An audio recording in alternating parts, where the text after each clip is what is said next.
لا ينكر يا إلهي عدلك إن عاقبت ولا يستعظم عفوك إن عفوت عنه ورحمت.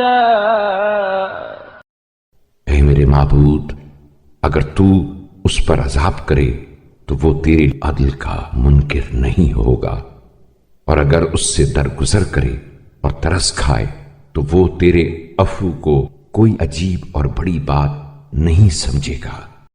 لأنك رب الكريم الذي لا يتعاظمه غفران الذنب العظيم. اس لیے کہ تو وہ پروردگار کریم ہے جس کے نزدیک بڑے سے بڑے گناہ کو بھی بخش دینا کوئی بڑی بات نہیں ہے۔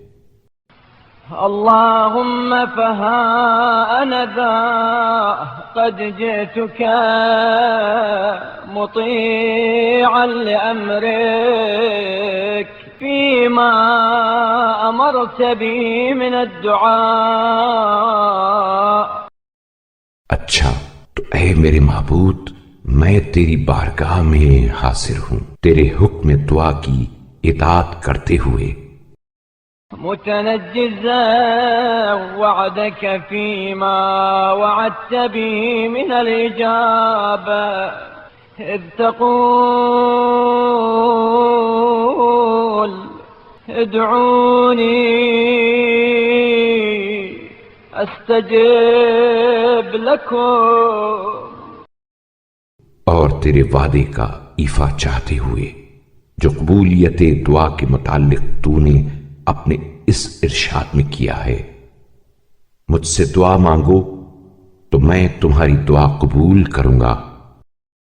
اللهم فصل على محمد وآله وألقني بمغفرتك كما لقيتك بإقراري.